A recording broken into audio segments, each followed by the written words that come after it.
बिस्मिल्लाहिर्रहमानिर्रहीम। अस्सलाम वालेकुम। Welcome to the farming tips. नाजरीन कैसे हैं नाजरीन, आज की इस वीडियो में मैं आपको ऑर्गेनिक फार्मिंग के बारे में मालूमात देने जा रहा हूं। दरअसल मुझे इस काम के लिए मोटिवेट किया ज़िला अटक के आबिद हुसैन साहब।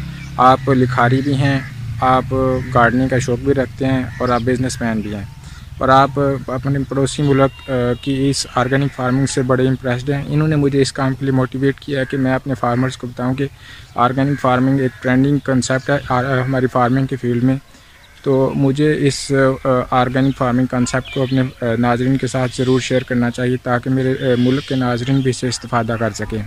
हमारे पड़ोसी मुल्क इंडिया के बहुत सारे लोग ऑर्गेनिक के नाम पे दुनिया से बहुत सारा पैसा कमा रहे हैं, अपनी बहुत सारी प्रोडक्ट को एक्सपोर्ट कर रहे हैं सिर्फ इस बेस पे कि वो ऑर्गेनिक फार्मिंग कर रहे हैं। ऑर्गेनिक फार्मिंग दरअसल ये जो ओल्ड मेथड थे फार्मिंग के, उसी से इसको डिवाइस किया गया, लेकिन इसकी एक स्पेशल वीडियो भी आबिद हुसैन साहब ने बनाई है और उनकी जो फाइंडिंग्स है वो भी मैं आपके साथ शेयर करूँगा। तो आइए चलिए, मेरा जो आबिद हुसैन साहब से जो क्वेश्चन आंसर का सेशन हुआ है मैं आपको वो सुनवाता हूँ। लेकिन उससे पहले आपको बताता चलूँ कि शुरू में हम आबिद हुसैन साहब से पूछेंगे कि इस ऑर्गेनिक सॉल्यूशन की किसानों के लिए क्या अहमियत है, उन्हें इसका क्या फ़ायदा है और वो इसको घर में कैसे बना सकते हैं, और इस ऑर्गेनिक सॉल्यूशन को बनाने का तरीकाकार क्या है। ऑर्गेनिक सॉल्यूशन को बनाने के तरीकाकार की वीडियो उसके बाद में शेयर की जाएगी, इसलिए वीडियो को एंड तक देखिएगा। अगर आपको वीडियो अच्छी लगे तो इसको लाइक कीजिएगा और कमेंट कीजिएगा। कोई सवाल हो तो नीचे टाइप कीजिएगा, इंशाल्लाह मैं आपको इसका जवाब फराहम करूँगा। तो आइए चलिए आगे बढ़ते हैं। आबिद भाई, ये बताएं कि आपको ऑर्गेनिक सॉल्यूशन बनाने का ख्याल कैसे आया। तो थोड़ा-सा बाहर आओ ना तो दिल धड़कता है पाकिस्तान के लिए ना। तो मैं इंडिया वालों की तरफ से देखता हूँ वो उनके बहुत से लोग काम कर रहे हैं इस हवाले से ना। अच्छा, तो आपने इंस्पिरेशन पड़ोसी मुल्क से पकड़ी, तो आप मुझे ये बताएं कि इस ऑर्गेनिक सॉल्यूशन का किसानों को या उनकी ज़मीनों को क्या फ़ायदा है। साहब, ज़मीन की जो ना हालत चेंज होगी, ज़मीन जो ना नरम होगी, ठीक है? ये जो हमारी जो फ़सल है, ये जो हमने ज़मीन के साथ ज़ुल्म किया है अपने खेत खलिहानों के साथ, इसमें यूरिया, डीपी, एमओपी, ये नाइट्रोजन वग़ैरह डाल-डाल के ना ये हार्ड हो चुकी है, ठीक है? इसकी जो तेज़ाबियत है ना वो बढ़ चुकी है, तो इस तेज़ाबियत को ख़त्म करने के लिए ये जो महलूल इस्तेमाल करेंगे जिसको ऑर्गेनिक महलूल कह सकते हैं, ठीक है? और ये 8 कनाल ज़मीन के लिए है, जो पानी जब फसलों को लगाएँगे ना, कोई भी सब्ज़ी हो, गंदम हो, मकई हो, सबको लगाना है, इसका कोई नुकसान नहीं है, फ़ायदा ये है। तो कुछ अरसे के बाद जो ये यूरिया जो हमने डाल-डाल के ज़मीन को ख़राब किया है, तो ये इसकी हालत और तेज़ाबी ख़ासियत जो है ना चेंज होने लगेगी।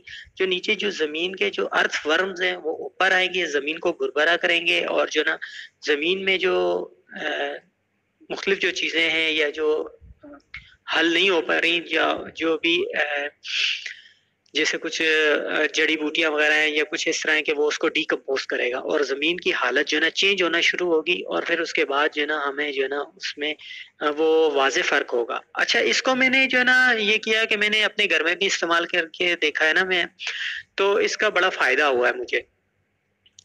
मैंने लास्ट टाइम जो है ना ये अपने घर में जो है ना ग्रेपफ्रूट के पौधे पे इस्तेमाल किया था। तो इस तरह हुआ कि फ्रूटिंग आ गई थी। फ्रूटिंग के बाद जब वो इस महलूल को मैंने इस्तेमाल किया अपने घर में, तो उसका ये हुआ कि उसके बाद थोड़े से दिनों के बाद जो ना दोबारा से फ्रूटिंग होना शुरू हुई। तो फिर मैंने जो अपने जो हैं ज़िम्मेदार वग़ैरह, मैंने उनसे पूछा कि जब एक पौधे को फ्रूटिंग आ गई है तो उसके बाद क्या फ्रूटिंग आ सकती है पौधों वग़ैरह को या नहीं? तो उन्होंने कहा कभी इस तरह नहीं होता, एक मर्तबा जब फूल आ जाते हैं, फ्रूटिंग शुरू हो जाती है, उसके बाद नहीं आती। मैंने बोला ये मैंने महलूल इस्तेमाल किया है जो मैंने नेट-वेट पे आपके पीछे देख के और मैंने जो बेहतर समझा तो मैंने किया, तो ये जो ना ये इस तरह से हुआ है ना। तो उन्होंने कहा कि अगर ऐसा हुआ है तो ये एक वो फ़ायदेमंद चीज़ है। तो मैंने इसको इस्तेमाल करके देखा है और जो है ना वाक़ई उसका फ़ायदा हुआ है। फ्रूटिंग ज़्यादा हुई है पौधों पे, मेरे घर में काफ़ी पौधे वग़ैरह लगे हैं तो मैंने करके इस्तेमाल करके देखा है। ऐसा नहीं है कि मैं सिर्फ़ देख के ही मैं उस बात को सच समझ के और मैं आपको फ़ॉरवर्ड कर रहा हूँ, ऐसा नहीं है। मेरा गाँव में घर है और उसमें तकरीबन 50 से 60 पौधे लगे हैं, मुख्तलिफ फ्रूट के हैं। इसके अलावा जो ना गुलाब के पौधे वग़ैरह हैं, रात की रानी वग़ैरह हो गई है, अनार के पौधे हो गए, माल्टे, किन्नू वग़ैरह ये सब हैं। तो वो मैंने उसपे इस्तेमाल करके देखा है, अच्छी ग्रोथ हुई है उनकी और जो है ना ये फ़ायदा हुआ है। ये मैंने करके देखा है, ये मैं खाली नेट पे देख के नहीं देखा और मैं चाह रहा था कि अल्लाह करे कि ये हमारे मुल्क में भी कोई हमारे साइंसदान जो है ना इस तरह से का कुछ कल्चर बनाएँ जो हमारे किसानों के लिए फ़ायदेमंद हो। और अगर आप इसके ऊपर वीडियो बनाएंगे तो अल्लाह आपको जज़ा दे, क्योंकि ये हम जो हमारी बात करने का मकसद है वो नेक नियति है और जो है ना हमारे मुल्क के लिए। तो अल्लाह पाक आपको इसमें कामयाब करे, दुआ गो हूँ। अच्छा सर, आप ये बताएं कि आप ये ऑर्गेनिक सॉल्यूशन बनाते कैसे हैं? तो काइंडली अगर 1 एकड़ के लिए बनाना हो तो ये ऑर्गेनिक सॉल्यूशन कैसे बनाया जाता है, इसका तरीकाकार बता दें। तो इसका तरीक़ाकार बिल्कुल आसान है।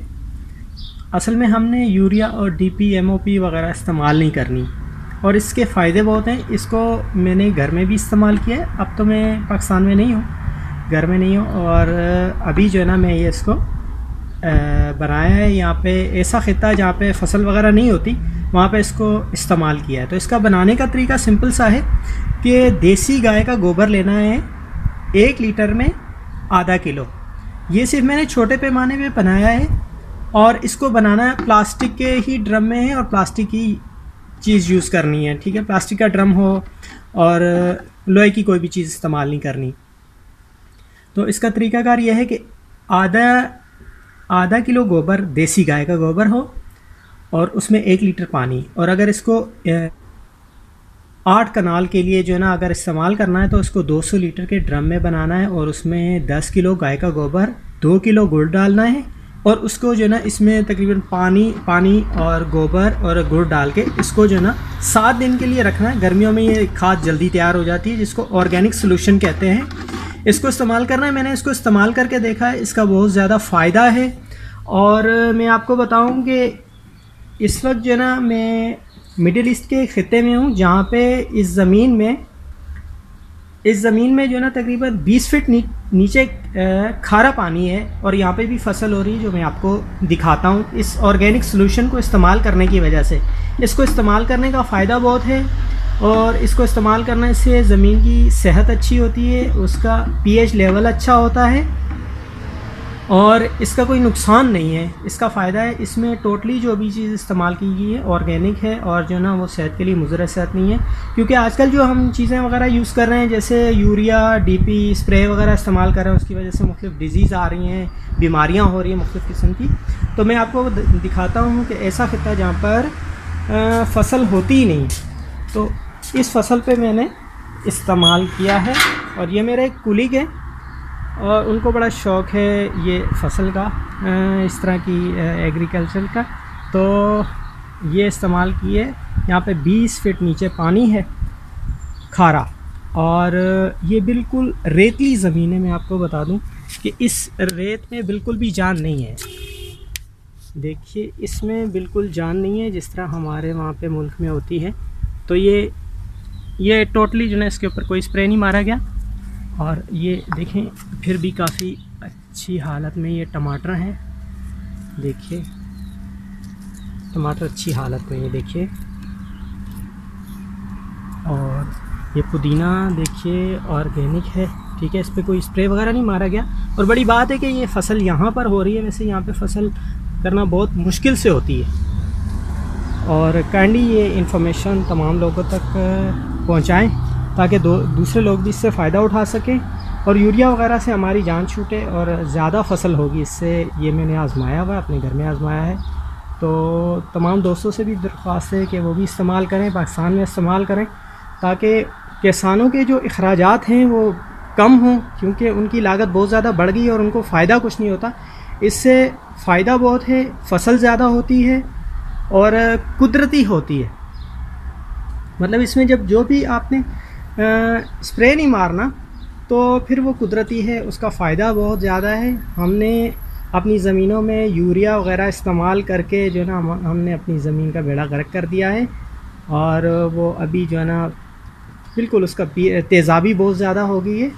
और ये इस्तेमाल करने से इंशाल्लाह ज़रूर फ़ायदा होगा। बराए करम तमाम दोस्तों से शेयर करें, हमारे किसानों से शेयर करें, और तमाम लोगों से रिक्वेस्ट है कि ये इस्तेमाल करके देखें, इंशाल्लाह इसका ज़रूर फ़ायदा होगा। मैंने अपने घर में पाकिस्तान में इस्तेमाल करके देखा है, इसका बहुत फ़ायदा हुआ है मुझे। तो यह है कि अमल शर्त है। तो काइंडली आबद भाई ये बताएं कि क्या कोई ऐसी चीज़ है जो इसकी इफादियत में मज़ीद इजाफा कर सकती है? सिर्फ यही चीज़ें डाली, अगर हो सके अवेलेबल हो तो, जैसे हम खली कहते हैं ना, सरसों की है, खली कहते हैं, वो डालते हैं उसमें ना। तो वो तकरीबन हो 1 किलो हो, ठीक है। और अगर चने की दाल का आटा या बेसन जिसे कहते हैं, वो तकरीबन एक किलो हो, वो उसमें डाल देना है और उसको तकरीबन 1 हफ्ते तक छोड़ देना है गर्मियों के सीज़न में, ठीक है।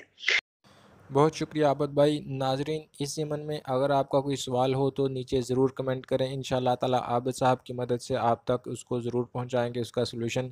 और इसके अलावा सिर्फ एक रिक्वेस्ट ये है कि ज़्यादा से ज़्यादा किसानों को फ़ायदा पहुंचाने के लिए इस वीडियो को ज़्यादा से ज़्यादा शेयर करें, ताकि ज़्यादा से ज़्यादा लोग इससे फ़ायदा उठा सकें। आज की वीडियो में इतना ही। इंशाअल्लाह ताला फिर मिलेंगे एक नई वीडियो के साथ। तब तक के लिए अल्लाह हाफिज़।